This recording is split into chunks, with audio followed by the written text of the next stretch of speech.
분기 두 번째 중에 지금 이제 들어가지 않았습니까? 그렇게 보면은 송내역 환승센터는 이제 완공을 앞두고 있는데 그나마 그렇게 땡겨질 수 있었던 것은 전임시장 말기 때 이 부분이 경기도에서 적극 검토가 됐어가지고 그래서 재임기 때 의사결정을 바로 할 수 있었죠. 그래서 저게 국토부에서도 지금 몇 번 왔다 갔는데 전국에서 처음이에요. 그러니까 전철, 지하철과 버스와 택시 이거 승용차는 물론이고 이렇게 세 개의 대중교통이 한 장소에서 건물 하나에서 환승하는 시스템이 처음 되는 겁니다. 그래서 저게 된 이후로 바로 수원하고 오산이 하기로 결정을 했죠. 그러니까 지금 하고 있죠. 지금 들어갔죠. 그러니까 우리는 이제 완공된 거고 사실상 광장 공사만 남은 거고 수원 오산은 이제 공사가 진행 중이고.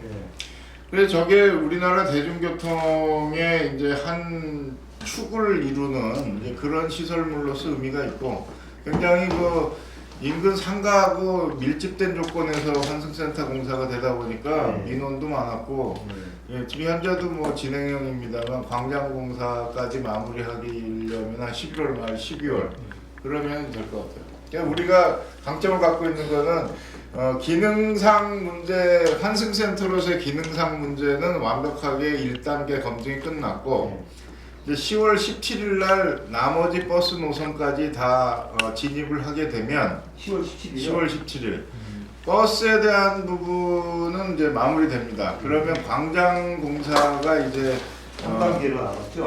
남으면은 택시 부분이 이제 되는데 택시는 전혀 뭐 문제될 게 없고 그래서 광장을 우리가 호수광장으로 지금 꾸미고 있는데 그 호수광장과 안개분수 이 두 가지가 이제 디자인적인 포인트인데 우리 부천이 그 도심안에 물이 부족하잖아요. 그래서 신곡천도 복원하고 그러는 건데 저 광장이 물로 이렇게 찰랑찰랑찰랑 이렇게 채워지면은 굉장히 색다른 휴식 공간이 될 거예요. 그래서 광장에서 이렇게 편안하게 물을 바라보면서 쉴 수 있는 분위기하고 겨울에 또 겨울에는 스케이트장 물이 수심이 얕기 때문에 엔간히 추우면 그냥 자연 결빙이 될 것 같아요. 그러면 오정동 논설매장 같은 것에 이제 광장 버전이 생기는 거죠. 그래서 이게 평수가 얼마나 되죠? 평수는 모르겠는데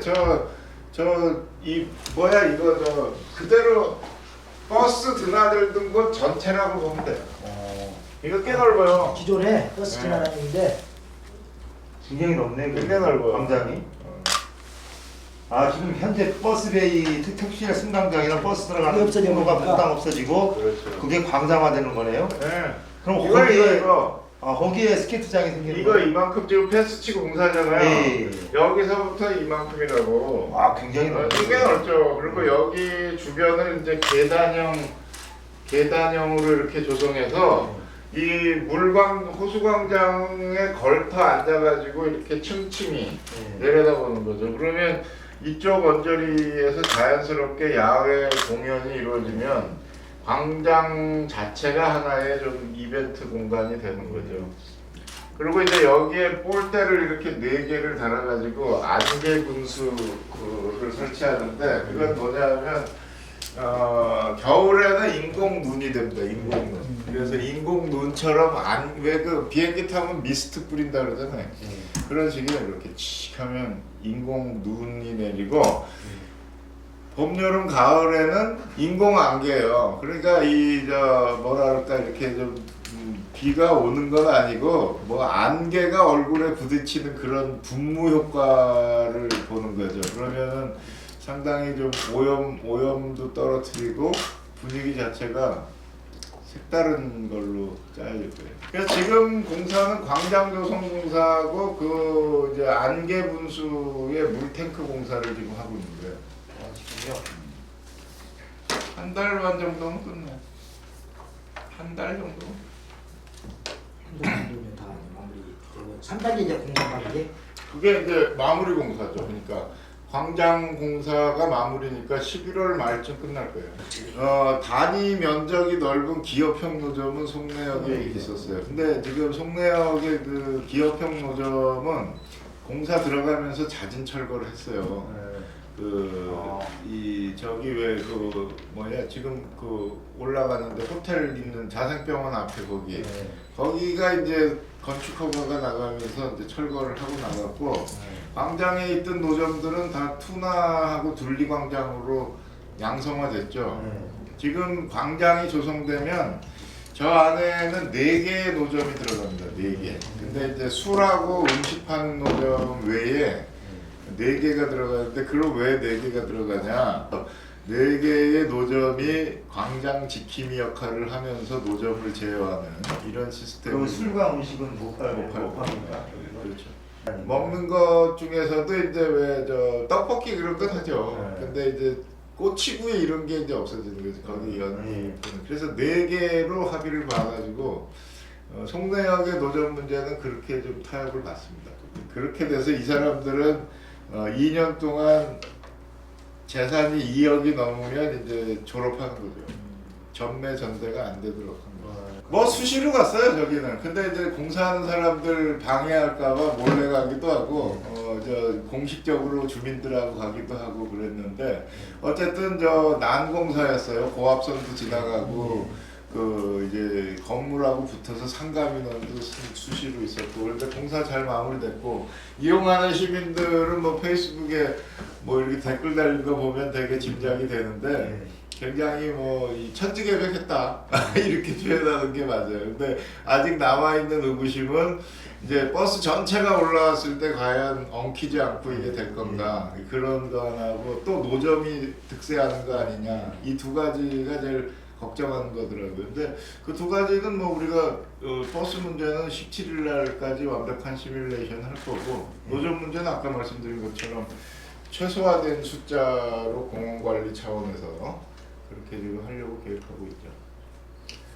근데 이제 문제는 이제 저기를, 그러니까 지금 맨 앞쪽이 오정구 쪽으로 가는 버스가 옵니다. 그리고 가운데가 중동 쪽으로 가는 버스고, 3섹터로 나눠서 6대가 동시에 들어오는데, 또 맨 가까운 데가 소사구 쪽으로 넘어가는 거예요. 그러니까 사람들이 제일 많이 이용하는 버스 노선이 가장 멀리 있어요. 그건 왜 그러냐면 출입구에서 대기 손님들이 엉키지 않도록 한 거거든요. 이렇게 분산한 거예요. 근데 사람 이용하는 입장에서는 뭐 한참 걸어가야 내 버스가 있는 거예요. 그러니까 그 불만이 아직 좀 남아 있는데, 우리가 그 철도공사하고 이후에 지금 버스 쓴데 저기가 오정구 가는데, 테크노파크가 저기서 바로 역으로 내려가는 통로를 추가적으로 좀 만들려고 그래요. 그러니까 이쪽까지 걸어오지 않더라도 그냥 거기서 내려가는 걸로. 근데 그거는 이제 그거 제일 많겠네. 아침에 제일 많아요. 테크노파크 가는 사람들 이 시스템이 KTX 광명 그 시스템이랑 비슷한 거 아니에요? 거기는 이제 단층이고, 그냥 우리는 입체고, 그 어떻게 형태상으로는 인천공항하고 제일 비슷하죠. 처음부터 ITS라는 게 뭔 거예요? 그거는 이제 이 교통정보 시스템 얘기하는 거예요. 그러니까 몇 번 노선 버스가 들어오고 있다, 이거를 이제 고지를 하고, 여기 몇 대가 비어 있으니까 차 진입을 몇 대를 허용한다, 이런 대기하고 있다가 자동 관제를 하는 거예요. 그러니까 신호 주기를 조절하고 그 대기 차선 상황을 봐가지고 버스를 진입시키고, 이래서 저 위에서 엉키지 않게 하는 게 지금 관건이에요. 그럼 기사분들이 저걸 잘 숙지해야 되겠네요. 연습 많이 했죠. 그래서 처음에는 이게 이제 굉장히 익숙치 않아가지고 한 명이라도 손님 더 태우려고 이제 저기서 대기하고 있으면은 차가 엉키는 거예요. 그러니까 들어오면은 바로 빠져나가도록 하는 거. 그 다음에 그 버스베이가 이렇게 턱이 있는데, 이 턱에 이 승차가 바로 이루어질 수 있게 바짝 붙여가지고 차대는 거. 이런 게 이제 기술이죠. 그래서 여기서 이렇게 바로 돌아 나가는데, 여기하고 여기가 이렇게 넓게 버스가 들어오면 사람들이 내릴 때 이거 펄쩍 뛰어서 가야 된다고. 근데 바짝 붙이면 차하고 또 접촉사고가 나고. 안전요원도 있어야 되겠네요. 우리가 지금 거의 매일 나가 있어요. 지금은 익숙해졌어요. 그래서 지금은 없는데 이제 17일 날 나머지 노선이 들어올 때 그때 또 한 일주일 바짝 또 교통정리. 근데 현재로선 하여튼 엉킨 적이 없어요. 그래서 그 모의 시뮬레이션을 컴퓨터로 하는 거거든요, 저게. 그래서 나머지 노선을 2단계, 3단계로 나누려고 했는데 괜찮겠다, 2, 3단계 그냥 통합해서 하자 이렇게 지금 가고 있어요. 그거는 이제 노선별로 차이가 있는데 시간적 단축도 의미가 있고 일단 편해진 거예요. 그러니까 저 꼬불꼬불한 광장을 거쳐서 에스컬레이터에 와가지고 계단 거쳐서 에스컬레이터에서 올라와가지고 또 꼬불꼬불해가지고 나가서 환승을 했는데 지금은 버스에서 내려가지고 한 번에 바로 그 게이트로 가는 거예요. 그래서 교통카드 대고 한 번 내려가면 되는 게 한 번. 그러니까 오르락 내리락이 없고 그게 가장 큰 편리함이죠. 그러면 택시가 좀 더 불편하겠네요. 버스보다. 택시는 이제 대구 올라와야 되니까 예전하고 똑같죠. 근데 혼잡도는 훨씬 개선됐으니까 좋아진 건 맞을 거예요. 환승센터 기능도 중요하고 저 광장을 다시 그 시민들 품으로 돌려준다라는 것이 뭐 저는 그게 더 의미가 있죠. 역곡 남부역을 그래서 하는 거예요 지금. 역곡 남부역. 근데 역곡역은 한계가 있는 게 광장을 확장하지 못하고 좀 기능 개선 차원이니까 그렇게 저렇게 좀 체감할 때 확 달라지는 거예요. 그럼 부천은 이제 북부역이랑 상내역 두 가지 상징성으로 가네요. 좀 그렇게 가는데 한 가지 남은 히든 카드가 소사역이죠, 소사역. 소사역이 이제 소사대곡선까지 완공되는 2020년에 철도공사에서 복합역사로 개발 계획을 지금 발표를 했잖아요. 그러면 이제 그게 굉장히 이 1호선 역사 개선의 이제 마지막 방점이거든요. 그러면은 뉴타운 해제 이후에 그 소사구 지역이 좀 우중충한 건 사실인데 그 소사 역세권 개발 계획을 지금 수립하고 있거든요. 그러면 그걸로 인해서 어떤 좀 리모델링이나 개발의 지렛대 역할을 좀 할 수 있을 거라고 보는 거예요.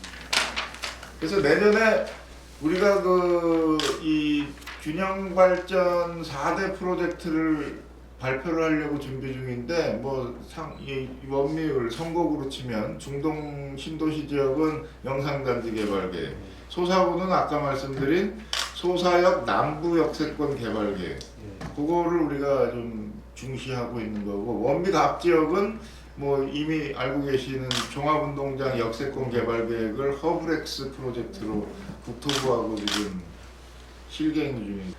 오정구는 이제 연내에 국방부하고 협의를 마무리 짓는 오정동 군부대 이전 부지를 그거를 그 가칭 지금 에코랜드 그렇게 생각 중인데, 그러니까 친환경 생태 주거 단지 그런 거를 거기에 좀 발전 동력으로 삼아가지고 원종역에서부터 이어지는 그 오정구청 때까지 그쪽을 오정구 발전의 중심 기지로 그렇게 4개의 부천시 균형 발전 계획을 내년에 가동하려고 지금 준비 중인데, 그 중에 하나가 소사역세권. 도시정비 이제 아토지 사업이 실제로 이제 좋은 건데, 그동안의 모든 것들은 이제 그때 시장님이 때도 직접 사업성 분석 및 단계별 이제 사실은 이 영역들 전기업체가 해야 될 부분은 이제 공무원들이 우리가 한대. 근데 그 부분의 부작용이 뭐냐면은 실제 이제 공무원들이 했을 때 나중에 일반 전기업자가 하는 것은 책임성이 없잖아요. 주민들이 그 업체의 어떤 요구대로 해서 그쪽이 이런 사업성이 있습니다 합시다 하고 했을 때는 책임성이 없지만, 공공기관이 했을 때는 공공기관의 책임성이 있다고 보거든요. 있죠. 그거는 이제 법적 책임은 안 되고 도의적 책임이 있어요. 그렇죠, 도의적 그걸 우리가 감당하는 거예요. 감당한다는 그러니까 그냥 이거죠. 도의적 책임이라는 거는 예를 들어서 우리가 시뮬레이션 거쳐가지고 예를 들어서 A 아파트 단지의 재개발이 이루어졌을 때 용적률하고 계산하니까 일반 분양분이 몇 채 나오니까 여기는 한 가구당 뭐 부담금이 뭐 3천만 원으로 나옵니다. 이게 이제 딱 나온단 말이에요. 그럼 이거를 그 조합원 총회에 주는 거예요. 그래서 아니 이렇게 나오는데 여러분들의 권한으로서 이걸 결정을 해줘야 된다. 할 거냐 말 거냐. 그 의사결정이 법적인 책임이에요. 그건 조합원들이 가져가야 되는 거예요. 근데 이 객관적인 정보를 우리가 최대한 뭐 정비업체처럼 장난칠 일이 없잖아요. 이거 가지고 감언이설로 속일 일도 없잖아요. 이거를 몇 번에 걸쳐서라도 제공해 주는 거예요. 그러니까 재개발 사업이라는 게 한두 달 사이에 뚝딱 되는 게 아니니까 시작했을 때와 지금 시점이 많이 변한다고요. 근데 이거를 되게 정비업체들은 이상하게 포장을 하고 뭐 OS요원을 동원해서 구두상으로 노인네들을 현혹시키고 이래왔던 거 아니에요. 그런 거품을 빼는 거를 우리 역할로 하는 거예요. 근데 이렇게 하니까 우리가 이 공무원은 믿죠? 그 믿습니다. 그래서 최대한 양심적으로 했을 때 이렇게 나오는데 하실 건지 마실 건지 조합원 총회에서 결정하십시오. 이렇게 해야 돼요. 근데 이게 시간이 상당히 많이 걸릴 텐데 추진하는 거는. 최대한 단축하는 거지 우리가. 그러니까 인허가 절차나 총회 절차나 이런 걸 대행해 주는 거예요 우리가. 그래서 그 서면 결의서 이런 거 없이 그냥 모든 조합원들한테 우리가 통관장 풀어가지고 모든 정보를 주는 거예요. OS 요원들이 한 장에 40만 원 받고 1억 50만 원 받고 해왔던 거를 그걸 우리가 해주는데 뭐가 이렇게 하는 곳이 문제가 있습니까? 다른 곳은? 이거요? 네. 이런 건 없지. 이런 민간에서 이렇게 하는 방식이 어떤 방식입니까? 이 방식이? 이게 정비업체가 하는 거예요. 정비업체. 그래서 조합장이 있습니까? 네? 같이 이게 처음인데 유사한 것들은 서울에서 이제 그 송파구나 이런 데서 시도되는 게 있어요. 코디네이터라 그래가지고 민간인을 고용해가지고 이런 도정법 이런 전문가 이런 사람들이 이제 상담을 통해서 하는 경우도 있고 요구를 하면은 그 코디네이터가 해당 조합구역에 가가지고 현장 상담을 해서 지도를 하는 거예요. 근데 우리가 다른 거는 이게 더 진보적인 우리 부처님. 우리는 토털 위탁을 그러니까 근데 문제는 뭐냐면 민간 정비업체는 계속 그 사람들 연속성을 갖고 할 수 있지만 공무원들은 계속 인사이동이 되기 때문에 인사이동하면 인수인계 안 하나요? 인수인계도 공무원의 장점이 그거지. 사람은 바뀌어도 업무는 남는 거예요. 그리고 우리가 뉴타운 몇 년 하면서 지금 박사된 사람들이 많아. 그래서 할 만하다는 거예요 이게. 그래서 우리 건축직들이나 이런 분들이 처음부터 끝까지 이런 정비 사업의 문제점들을 다 눈으로 목도했기 때문에 야 저거는 저렇게 하면은 안 되는데 하는 것들이 다 있어요. 그러니까 내가 자신을 얻는 거는 그런 경험과 선한 의지만 있으면은 이게 이렇게 골머리를 썩을 일이 없는 거예요. 그리고 필요한 부분은 적절하게 공공 지원이 들어가야 돼요. 예를 들어서 도로 확장이라든지 이런 부분들은 그걸 모든 걸 공원과 도로를 옛날에 그 아파트 지면은 뭐 일확천금하는 것처럼 했을 때 기부 체납하라고 뜯어내는 방식으로는 안 된다고. 그런 거를 어떻게 하냐면 민간 설계업자한테 맡기면 안 되기 때문에 우리가 아예 상담 설계를 해주는 거예요. 그러면 쉽게 이제 그만큼 또 사업성이 없는 거예요. 사업성이 없다고 해요. 사업성이 없으면 포기해야지 그거는. 그래서 액면 그대로 제기해야 돼. 야, 이 구역은요 도저히 사업성이 안 나옵니다. 그걸 포기시켜야지 그거는. 그걸 또 무슨 저 조합장이 월급 받아먹는 재미에 계속 끌고 가는 게 그런 게 문제잖아요. 그런 걸 우리가 없애주겠다는 거예요. 그런 걸. 법적으로 공무원이 도장 찍어서 진행하는 게 아니고 의사결정에 필요한 객관적인 자료만 계속 제출해 주는 거예요. 그러면 못할 게 뭐 있어? 아니 공무원이 속이는 거 아닌 이상 분담금 4천만 원이면 할 거냐 5천만 원이면 할 거냐 난 분담금 한 푼도 못 내겠다. 이런 사람들이 다수결로 결정하게만 해주면 되는 거예요. 모든 결정은 어차피 총회에서 하는 거예요. 총회에서 법적으로 해야지. 근데 이제 그것까지도 이제 배제되는 과정들이 있어요. 그러니까 그 조합 구성이 필요 없는 소규모 주택 그런 건 제로 주택으로 한다 이거예요. 그럼 여기 자료 보면은 이제 대상 9개 지역 그때 이제 브리핑 하실 때 했는데 이게 이제 2차적으로 이제 언제쯤 언제? 대상 9개 지역 노태우 정비사업 재고 주까지. 그거는 이제 신청되는 대로.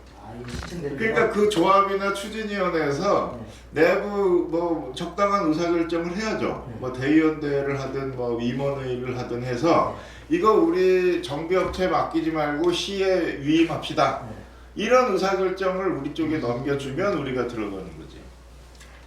그래서 우리가 지금 이 상담 시작한 이래 그 조합들이 관심을 갖고 있고 그 조합에서 이제 첫 스타트를 어느 조합이 끊냐 이렇게 보고 있고 심지어는 이제 그것보다도 전혀 그 진행이 안 된 구역 그러니까 추진위도 없는데 이런 데들을 우리는 좀 기대를 하고 있어요.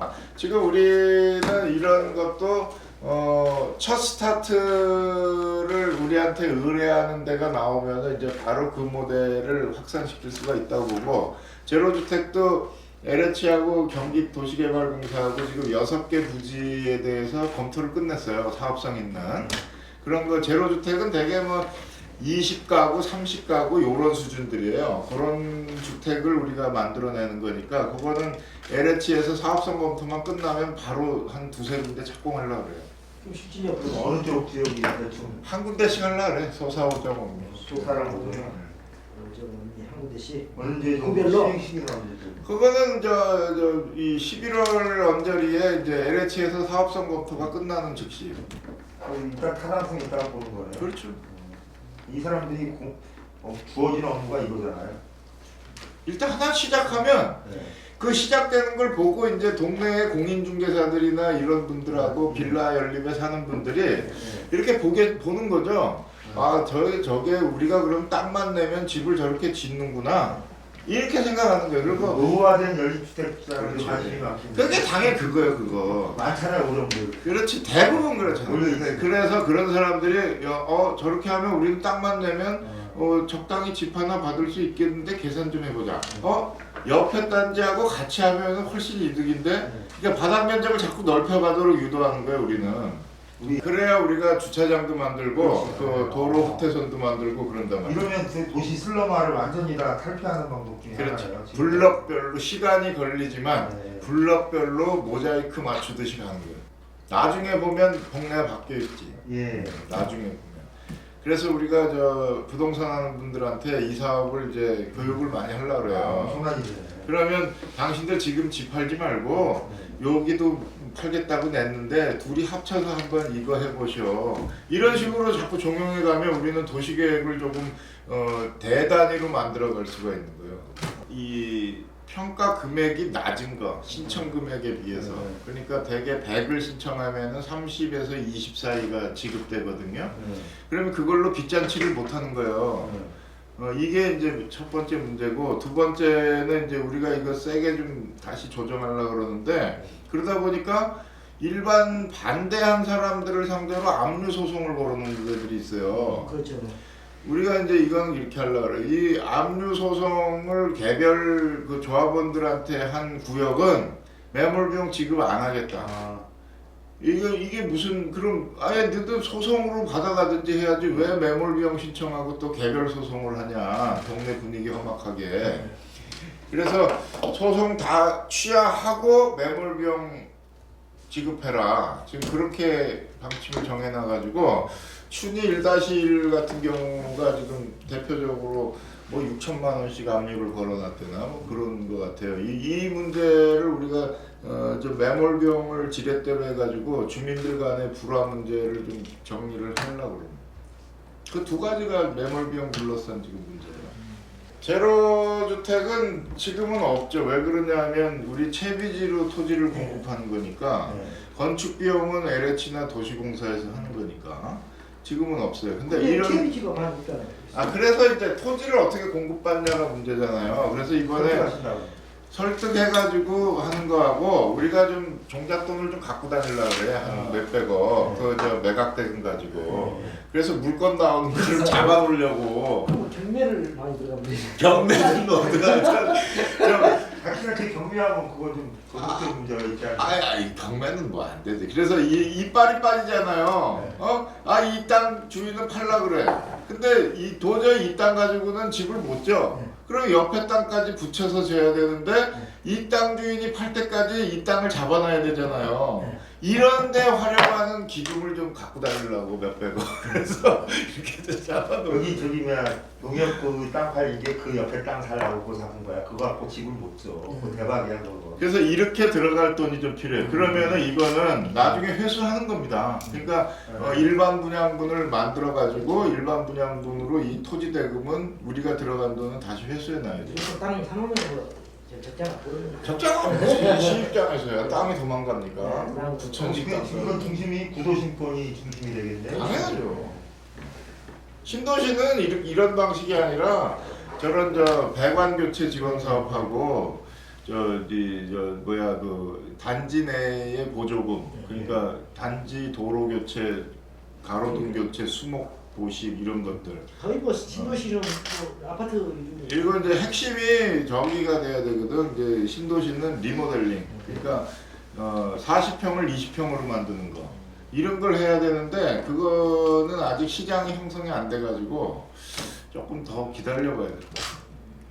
문예관 부지는 어제 이제 내 TF팀 구성하라고 지시를 했어요. 그래서 거기에는 모든 이해관계자들의 대표성 있는 분들을 다 넣어봐라. 그러니까 공무원이 주도는 하지만 시민단체, 뭐 예술단체, 또 의회 이런 분들이 좀 다 들어와가지고 자 예술회관 부지가 지금 공중에 떴는데 어디다 예술회관을 짓는 게 돈은 있다 이거야.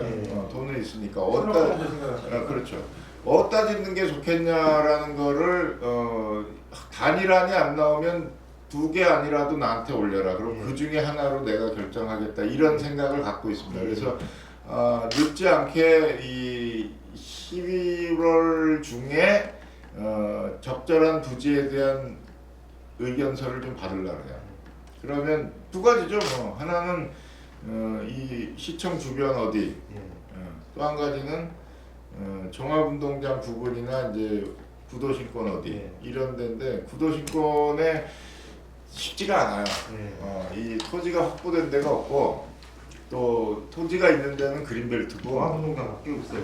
거기도 그린벨트로. 그거 우리가 많이 검토해봤어요. 근데 이 관리의 문제가 굉장히 복잡해요. 그러니까 이게 별동의 건물로 있지 않으면은 소유권 문제라든지 관리 문제가 우리가 이게 이 건물 내에 이렇게 들어가 있으면은 이 골치 아파요. 너무 골치 아파. 그 문제가 아주. 아니 상동 영상문화단지에 실질적으로 매각을 하면서 문예관 부지 일부 왜냐하면 그쪽에 이제 신세계가 문화 복합시설이 들어오기 때문에 문예관 부지도 부천시가 제척해가지고 매각하고 나머지 그 방법도 있어요. 중앙공원 내에 이 입지가 제일 좋은 거예요. 근데 그 문제까지도 한번 뭐 다시 거론해 볼 필요가 있을 텐데 모르죠. 뭐 이제 내가 베이커스필드에 지난번에 여자 국장이 왔을 때 명함을 받아봤더니 레크리에이션 파크 디렉터예요. 그러니까 공원과 오락 국장이야. 그러니까 공원이라는 것이 단순히 나무만 있는 데가 공원이 아니고 앞으로 가면 갈수록 문화적인 개념과 휴식의 개념과 교육의 개념과 이런 것이 같이 공원하고 어우러져야 공원 기능이 고도화된다고요. 그러니까 공원이라고 잔디만 있고 이 산책만 하는 데가 공원이 될 수가 없어요. 그래서 중앙공원도 도서관을 저기다가 앉혀놨더니 사람들이 굉장히 좋아하잖아요. 그래서 공원 안에 미술관 너무나 훌륭한 컨셉이죠. 그 마찬가지로 예술회관이라는 콘서트 전용홀이라는 거는 공원의 가치를 더 높이는 건데 제가 반대로 수하겠습니다. 아니 그러니까 반대하는 건 이유가 있어요. 그런데 그것만이 다는 아니라는 거지. 그러면 지금 이제 이렇게 부지가 붕뜬 마당에 이제 객관적으로 결정해 보십시오. 이제 그렇게 얘기하는 거예요. 근데 사실 저는 부천 실내체육관이 실질적 활용도 측면에서 전혀 없다고 농구 연기라고 하는데 거기에 모든 콘서트들이 다 이루어지는데 거기하고 연결해서 분수대하고 해서 리모델링 해가지고 문예가 뭐 콘서트홀로 만들어도 괜찮지 않겠냐. 거기는 이제 좀 복잡해요. 그러니까 거기는 이제 더 이상 시설 면적을 확보할 수 있는 비율이 없어요. 여기는 공원 면적의 40%까지 시설을 확보할 수 있거든요. 여긴 여유가 좀 있고 다른 데는 여유 있는 데 없어요. 의원들이 포함된 TF팀을 먼저 구성해보자. 그래서 거기서 몇 가지 안이 나올 거 아닙니까? 지금 말한 대로 상동 영상단지, 뭐 중앙공원 언저리, 뭐 구도심 지역이 어디 이런 안이 일단 좀 적당한 설득 논리를 가지고 추려지면 그걸 가지고 이제 의회에서 결정을 하도록 좀 위임을 하는 방법으로 가야죠.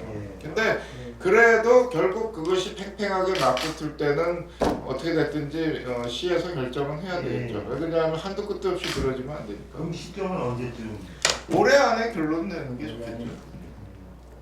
의회가 이제 정기회 기간이 충분히 있고 하니까 그렇게 리모델링이 시민회관이 이루어질 때는 그 시민운동장을 이제 폐쇄하는 거죠. 그래서 그거에 지하 주차장을 넣고 거기를 지상 공간을 공원으로 만드는 거예요. 지금 그렇게 하려고 그러고 거기 하도 이제 민원이 많아가지고 그 시민운동장에서 앰프를 쓰는 행사는 내년부터 못하게 하려고 그래요. 그래서 점차적으로 거기를 운동장이 아니라 공원화하는 시도들을 2016년까지 좀 마무리하려고. 저기 착공은 2017년이에요. 아, 2017년. 올해 안에 협상을 마무리하고 내년 중에 후속 절차 이행이 1년 정도 걸려요. 그러니까 도시계획 변경이라든지 그 대금 납부라든지 뭐 이런 것들이. 그래서 사전 절차 이행이 2016년 말까지 그렇게 보시면 돼요. 행정복지센터 구청 폐지는 행정 서비스의 효율화이지 공무원 숫자 줄이는 게 목표가 아니다. 그렇게 해서 총정원은 그대로 유지하면서 업무를 재편한다. 이렇게 천명을 하고 한 거죠. 대신 그건 공무원들에게 주는 걱정하지 말아라는 메시지고 시민들에게는 구청이 하나 없어지면서 훨씬 간편하게 행정을 볼 수 있다. 시민들 이해가 훨씬 더 빠른 것 같습니다. 그거는 한 번이라도 구청 가서 헷갈려 본 사람이라면 다 할 수 있는 거 아니에요? 이건 시로 가야 돼요. 뭐 이거는 저 구로 가야 돼요. 이런 게 없어지죠. 그럼 이제 당장 이제 그 서기관 센터장이 7명인가 더 생길 거 아닙니까? 그러면 이거를 누가 관장? 그리고 행정국장이 하기는 너무 권한이 비대화돼서 상급 얘기가 그래서 그래서 상급 얘기 나오는 거예요. 그러니까 4급 동장을 제대로 지휘 감독하기 위한 3급 직제가 필요하다. 이 부분을 지금 행자부에 어필하고 있습니다. 근데 이제 지금 가장 시끄러운 게 이 센터를 어디다 두느냐의 문제죠. 그건 시끄럽잖아요. 지금 나가는 지금 이제 지금 자원에서 나간 분들도 자기 주로 이제 그 유력 지역에 나간 분들이 다 이제 사급을 누리고 나간 분들. 그것이 시끄럽다라고 느끼는 것은 공직 내부의 문제이고 일반 시민 입장에서는 전혀 중요한 문제가 아닙니다. 그러니까 동이 없어지는 것도 아니고 동의 일부 기능이 조금 더 붙는 동이 있는 거예요. 그런 의미에서 시민 생활하고는 아무 영향이 없는 주제입니다. 다만 이제 공무원들이나 아니면 그 동의 뭐 유지분들의 관심사일 뿐이지. 그래서 저는 뭐 충분히 조정 가능한 문제고 실제 그 문제가 발생하고 있는데도 뭐 한 두세 군데이기 때문에 중요한 사안이야. 두 가지입니다. 하나는 공원 녹지 면적을 확대하는 것. 이걸 놓칠 수가 없죠. 우리가 부천이 좁지만, 근데 이게 문제는 돈이 많이 드는 거예요. 그래서 이번에 하여튼 이 토지 매각 대금이 유입되는 이 시점을 기화로 좀 법적 그 기준 면적까지 한번 가보자 이렇게 지금 독려하고 있는 거고, 두 번째는 공원의 양적인 부분보다도 질적인 부분을 좀 강화하는 겁니다. 그래서 공원이 단순하게 뭐 나무 몇 그루 벤치 하나 있는 게 아니고 그 공원 안에 어떻게 하면 문화적인 요소들이 결합되게 할 거냐. 그래서 만족도를 올려야 되거든요. 그런 점하고 또 한 가지는 공원을 관리하는 일로 일자리를 좀 만들어 보자. 그 사회적 일자리 뭐 어떤 표현이 됐든지. 기존까지는 우리가 기간제를 공무원을 쓰든지 아니면 민간 업체에 위탁을 줘가지고 공원을 관리했는데 그렇게 하지 말고 시민들이 지금 조경 아카데미 졸업한 사람도 많이 있고 뭐 저 이 시민 도시 농부들도 많이 배출되고 있고 이런 분들로 공원 관리를 관리할 위탁을 줘보자 채용해가지고 그래서 이제 사회적 일자리에 우리가 부천의 표현을 이제 단비 일자리라고 개념을 잡았는데 가뭄의 단비처럼 정말 요긴한 일자리들을 우리가 만들어보자. 그 중에 이 공원에도 굉장히 많은 인력이 필요하다 말이다. 그 두 가지 그렇게 축으로 좀 공원에 대한 만족도를 높여보려고 해요. 그래서 좀 그 잘된 데나 해외 사례라든지 이런 것들을 좀 열심히 좀 그런 아침 공부 모임을 통해서 정보를 좀 체득하는 정리화하는 겁니까? 공부는? 정의화한 거죠. 그러니까 주기는 좀 뭐 신축적인데 하여튼 그런 식으로 외부 전문가를 모셔가지고 시장님도 한번 참여를 하시는 거예요? 두 번째 참여했어 벌써. 공원에 대한 만족도를 측정하는 지표를 우리가 조금 더 개발을 해보려고 해요. 그러니까 일단은 제일 중요한 게 공원에 대한 접근성이죠. 그러니까 얼마나 집 가까운데 공원이 있냐. 그 다음에 이제 이 얼마나 다양한 기능이 거기 같이 어우러져 있냐 뭐 이런 거죠. 그 다음에 이제 뭐 만족도를 평가하는 여러 지표들을 이렇게 해가지고 경기도에서 오늘 얘기 들어보니까 이제 경기도에서 우수공원 인증제도를 만들려고 그런답니다. 그러면 이제 그 인증을 받은 공원을 많이 만들어 나가는 것이 이제 제일 빠른 공원 리모델링 작업이죠. 그렇게 좀 만들어 가려고 그러죠. 내년 예산은 상당히 보수적으로 타이트하게 갑니다. 그러니까 그럴 수밖에 없는 게 이 토지 매각 대금의 예산 편입 시점이 조금 시차가 있어요. 그래서 내년 본 예산에 구사할 수 있는 예산 여력이 별로 없을 겁니다. 그러면은 내년 본 예산은 의뢰해오던 계속 사업들 위주로 가고 오히려 추경 편성에서 신규 사업의 진입들이 그래봤자 다 저 자산 취득이죠. 뭐 저 땅 사는 것들. 예를 들면 소사 체육공원 그 부지 오정대공원 2단계 부지 이런 것들.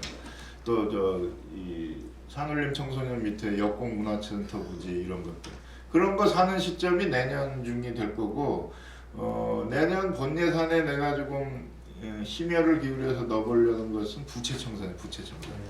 그래서 이번 매각 대금 1,700억 중에 일부 확보되는 중도 잔금을 가지고 부천시 부채가 한 700억 가까이 될 텐데 일단 이 부채를 정리해 많은 건 아니에요. 지금 우리는 뭐 5% 이내니까 양호합니다. 근데 아무래도 예금이자보다는 대출이자가 높기 때문에 공공기관이라고 하더라도 최소한 뭐 2.5% 이상은 다 돼요. 3.5%까지.